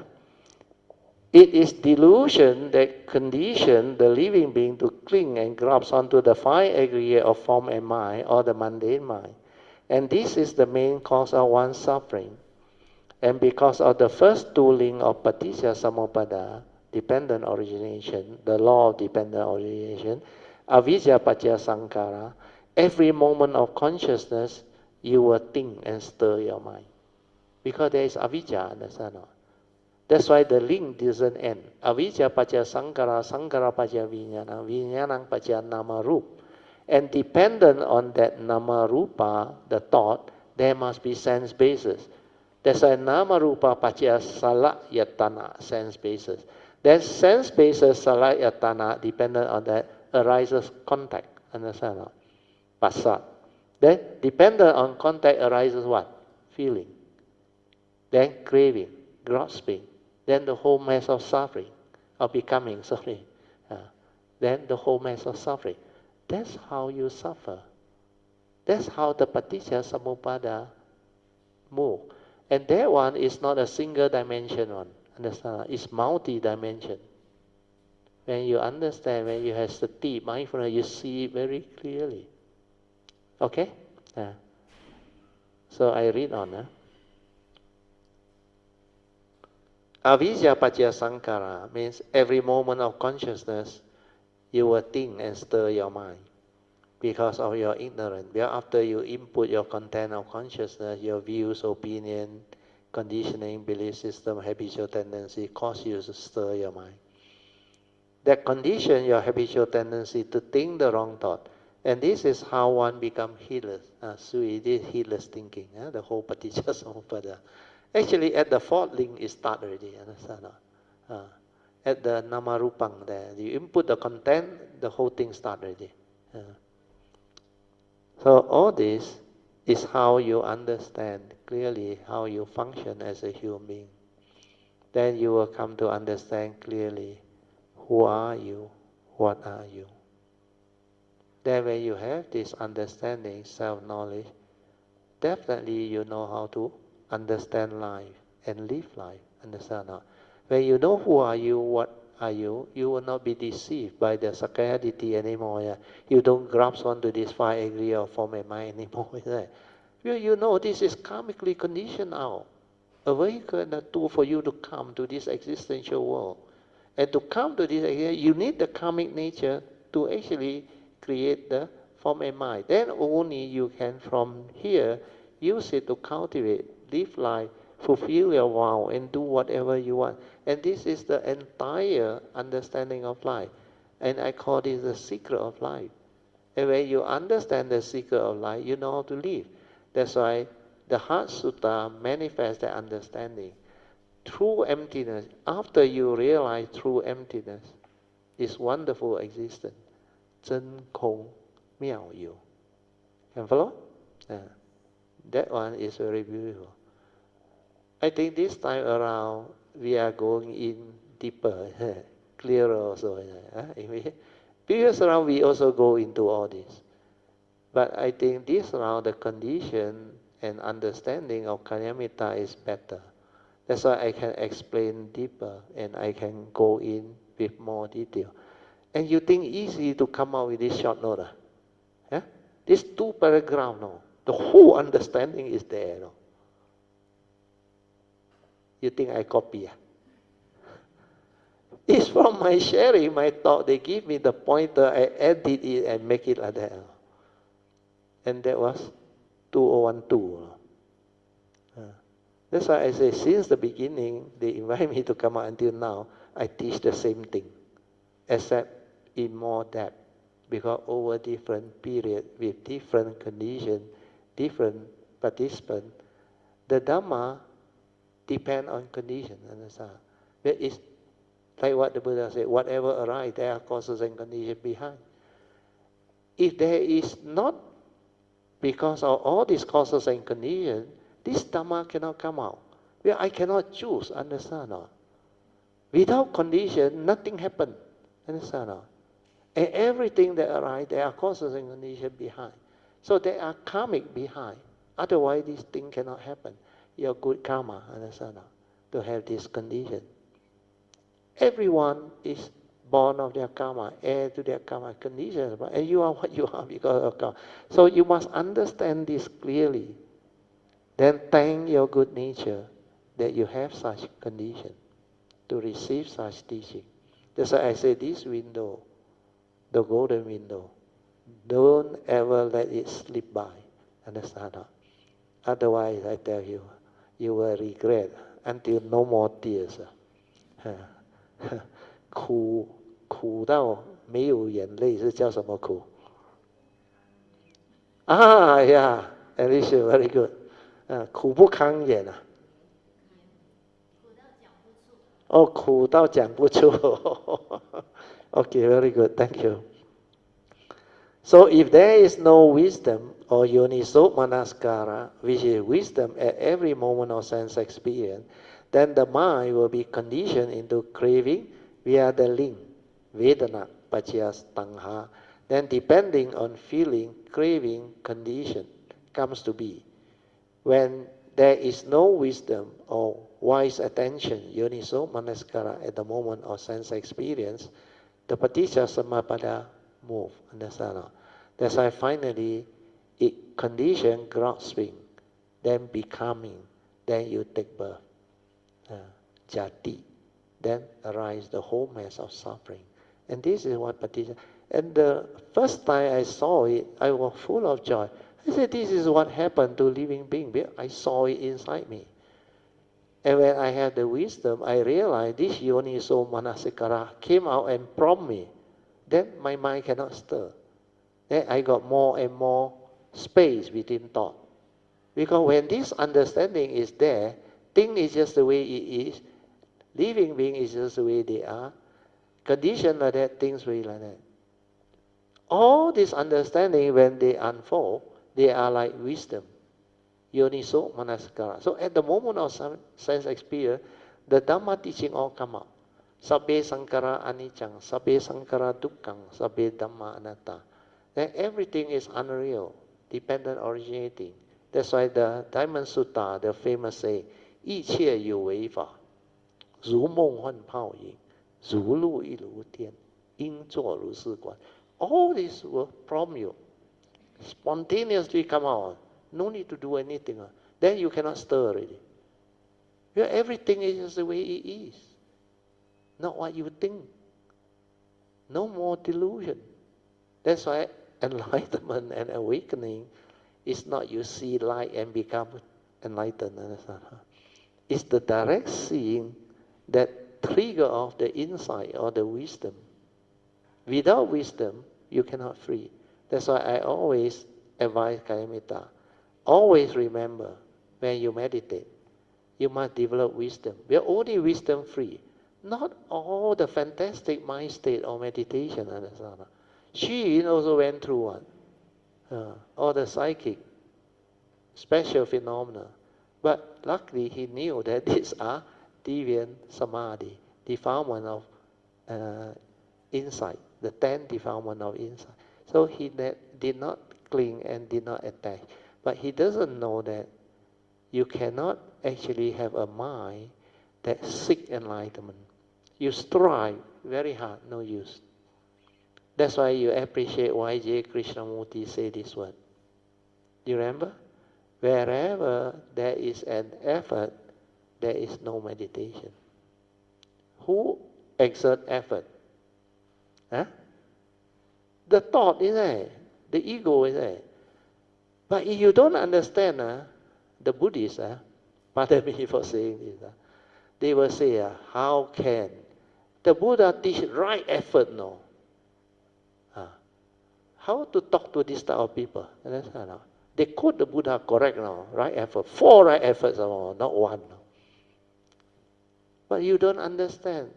If the thought is the one that strives, you cannot awaken.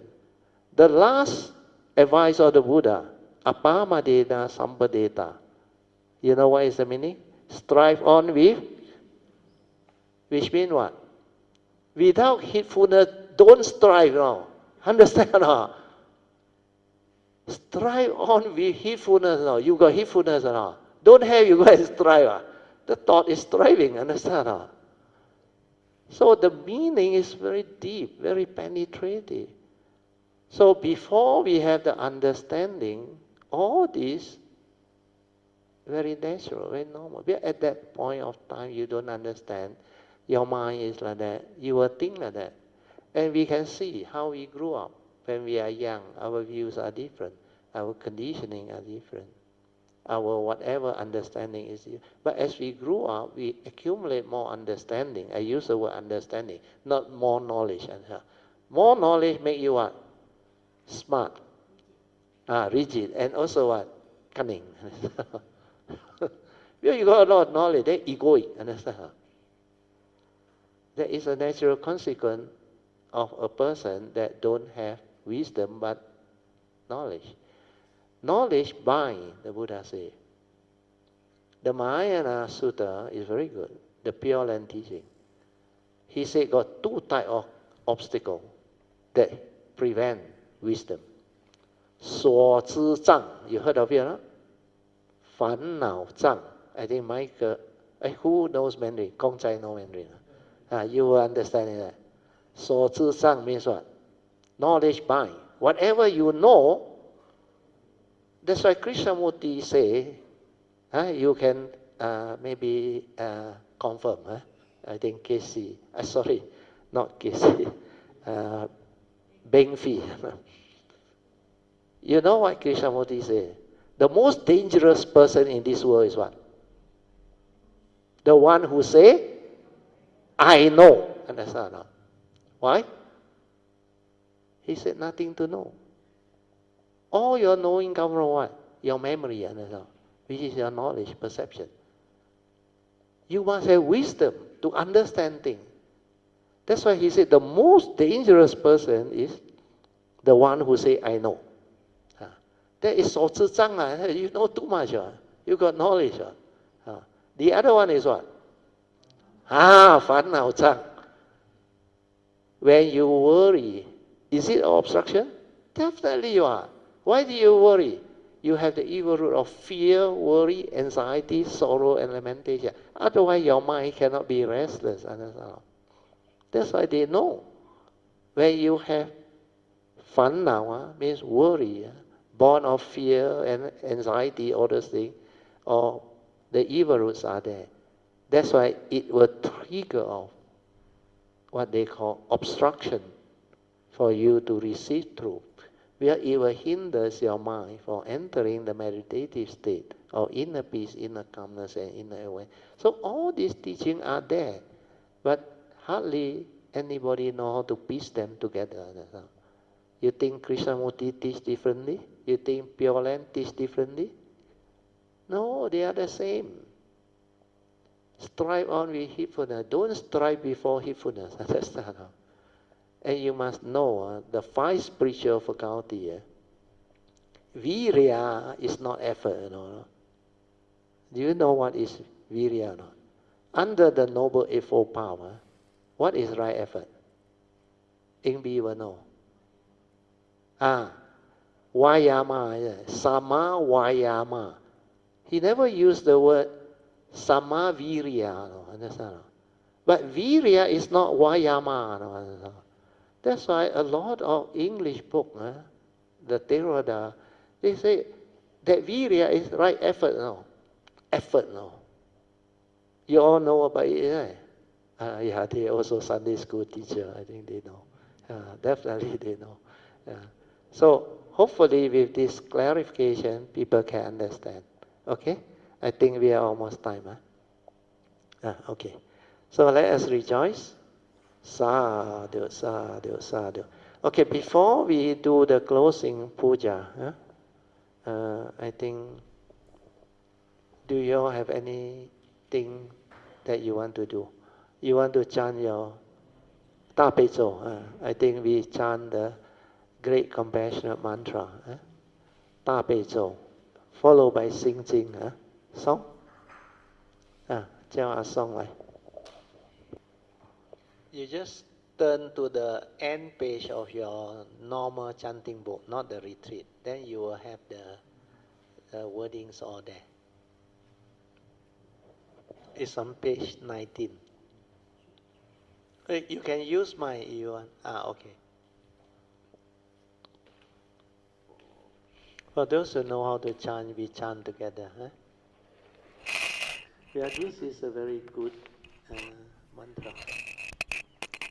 It's great compassion. Great compassion mantra. Okay, I start the thing by ringing.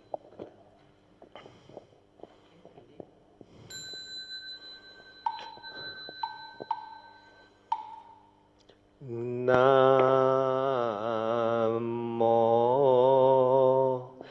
大悲观世音菩萨。Namo 大悲观世音菩萨。Namo 大悲观世音菩萨。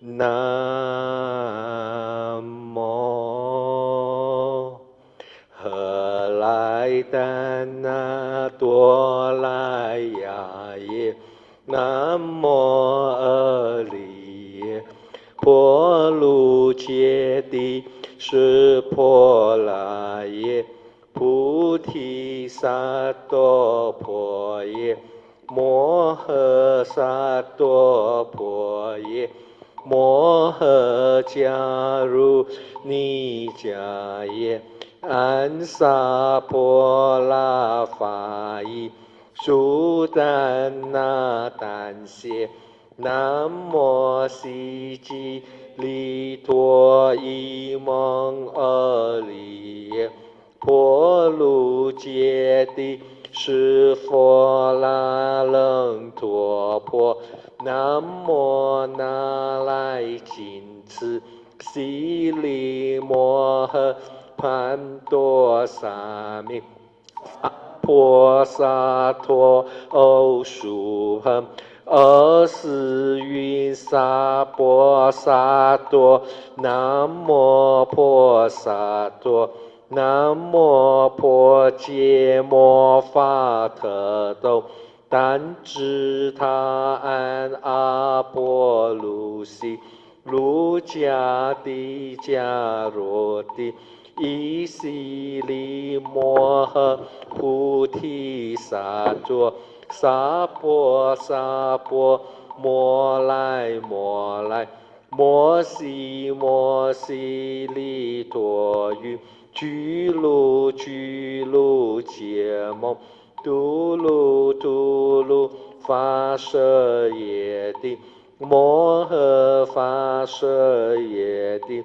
陀来陀来帝利尼，是佛来耶，则来则来，摩摩发摩来，目的利依悉依悉，是乃是乃，阿来生佛来舍利，发舍生佛来舍耶。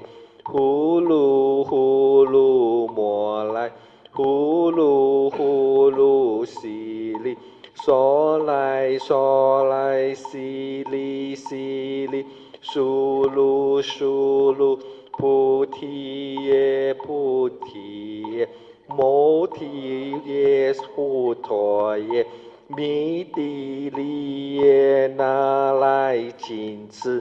帝利舍利乃，婆耶摩来萨婆诃，悉多耶萨婆诃，摩诃悉多耶萨婆诃，悉多于意识盘那耶萨婆诃，那来金持萨婆诃。摩来那来萨婆诃，悉来生阿穆揭耶萨婆诃，萨婆摩诃阿悉多耶萨婆诃，则吉来阿悉多耶萨婆诃。波陀摩揭悉多耶萨婆诃，那来金持盘揭来耶萨婆诃，摩婆利胜揭来耶萨婆诃，南摩诃来赞那多来呀耶，南无阿利耶。婆卢揭谛是盘那耶萨婆诃，安悉颠多曼多来萨多耶萨婆诃。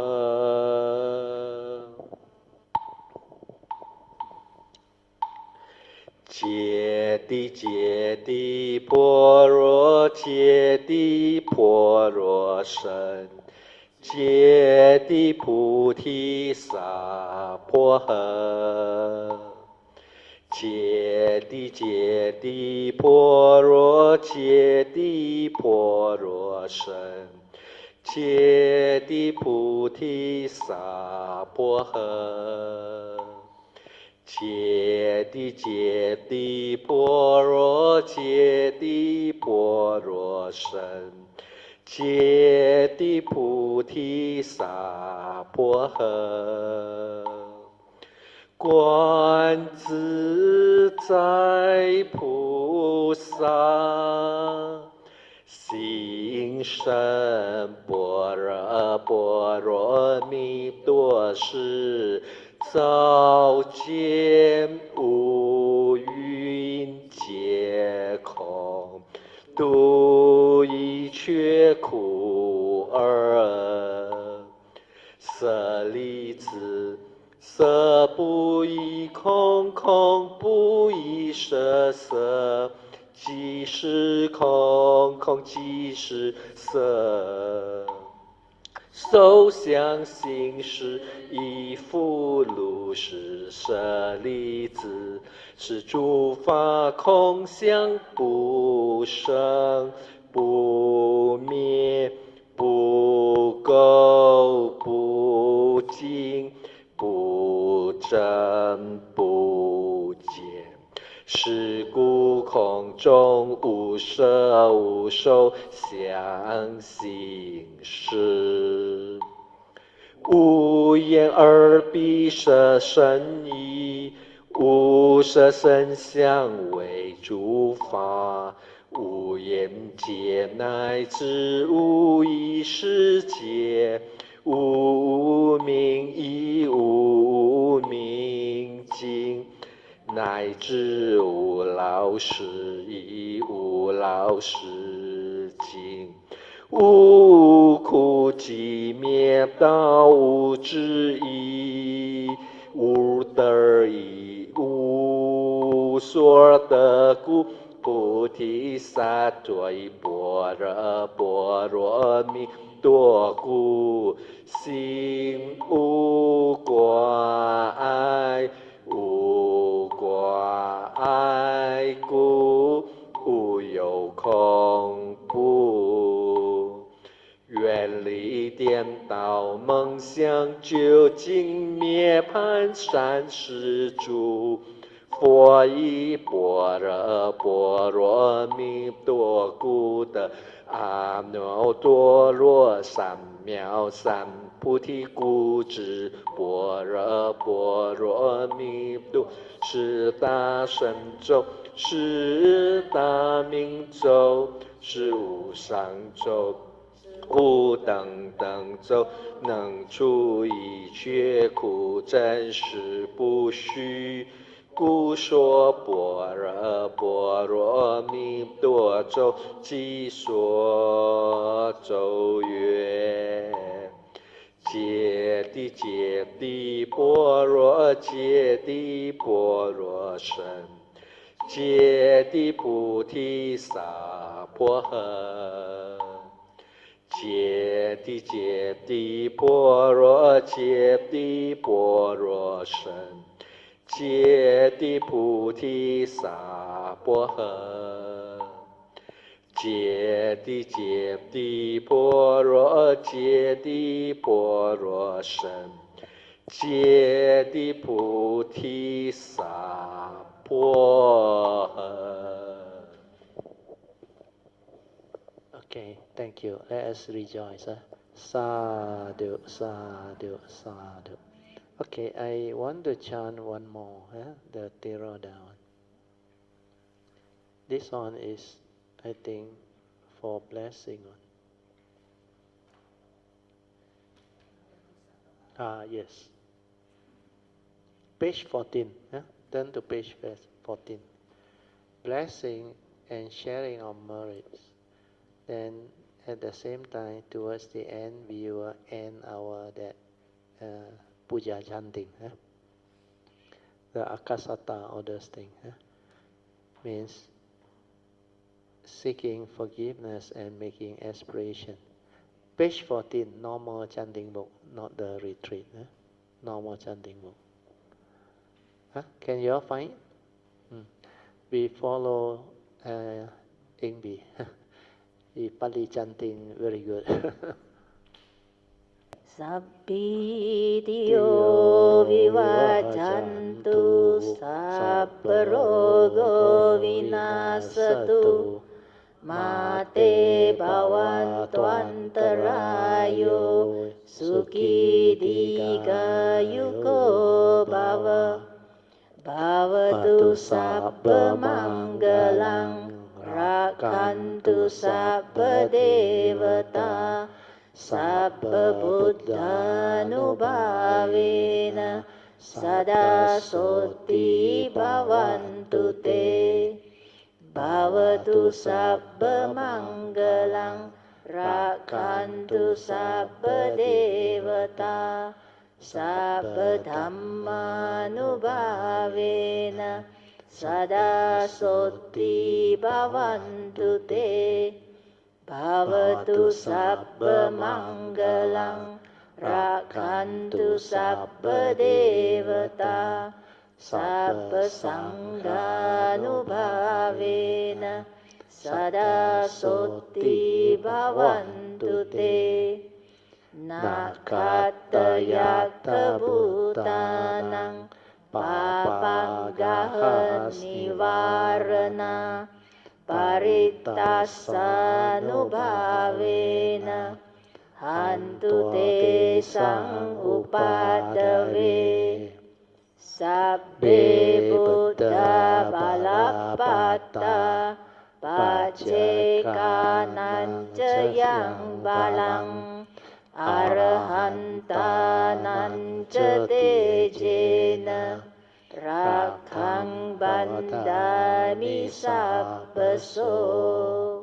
Okay, now we share merits, starting with the devas. We chant our usual what we call closing puja. Page 15. Akasata cha bhumata devanaga mahindika punyang tang anumoditva cirang rakkantu loka sasana ittavata camehi sampadan punya sampadan sabbe deva anodantu sabba sampati siddhya didang me nyatinang hotu sukhita hontu nyatayo idang me nyatinang hotu sukhita hontu nyatayo idang me nyatinang hotu sukhita hontu nyatayo devo asattu kalena sasa sampati heto ca fito bhavatu loko ca raja bhavatu dhammiko imena punyang kamena mahame bala samagamo sattang samagamo hotu yawa nivana patiya sadhu sadhu sadhu. Okay, you all can pay respect mindfully to Lord Buddha, Guanyin Bodhisattva, and all the worthy ones. Then we end. Thank you.